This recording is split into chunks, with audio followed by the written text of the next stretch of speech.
Hi guys, welcome to True Legal Assist. मेरा नाम है एडवोकेट रोहित शर्मा।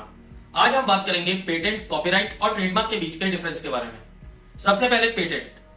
आप अपने लिए पेटेंट कब रजिस्टर करवा सकते हैं? अगर आपने ऐसा कोई इन्वेंशन किया है या फिर आपके पास ऐसा कोई आइडिया है जो कि सोसाइटी को किसी नए तरीके से हेल्प कर सकता है या फिर एक एग्जिस्टिंग इंडस्ट्री में इनहेंसमेंट ला सकता है, उस पर्टिकुलर इन्वेंशन और आइडिया के लिए आप पेटेंट रजिस्टर करवा सकते हैं। पेटेंट रजिस्टर करवाने के बाद उस इन्वेंशन, उस आइडिया को कोई दूसरा व्यक्ति यूज नहीं कर सकता, आपकी परमिशन के बिना उसको सेल नहीं कर सकता। Second, copyright.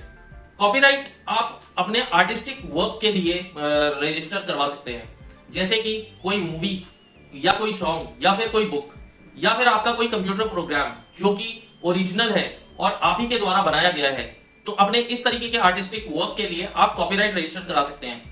कॉपीराइट रजिस्ट्रेशन आपके काम को एक सिक्योरिटी और एक सेफ्टी प्रोवाइड करता है, जिसके माध्यम से आपका काम कभी भी पायरेटेड नहीं हो सकता और कभी लीक नहीं हो सकता। आपकी परमिशन के बिना उस वर्क को कोई दूसरा व्यक्ति यूज नहीं कर सकता, और अगर कोई व्यक्ति ऐसा कुछ यूज करता है, आपका वर्क, आपका आर्टिस्टिक वर्क यूज करता है, तो आप उसके खिलाफ लीगल एक्शन ले सकते हैं। थर्ड होता है ट्रेडमार्क। ट्रेडमार्क बेसिकली आप अपने लोगों के लिए, आप अपने वर्क के लोगों के लिए या फिर एक पर्टिकुलर नाम के लिए आप ट्रेडमार्क रजिस्टर करवा सकते हैं।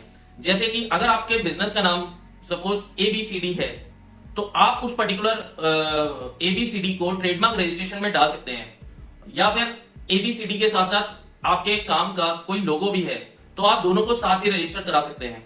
अगर आप अपना ट्रेडमार्क रजिस्ट्रेशन करवा लेते हैं, तो ऐसे में कोई भी दूसरा व्यक्ति जो कि सेम फील्ड में ही काम कर रहा है, जिसका टारगेट ऑडियंस सेम है, वो उस पर्टिकुलर नाम को या फिर उस लोगो को यूज नहीं कर सकता।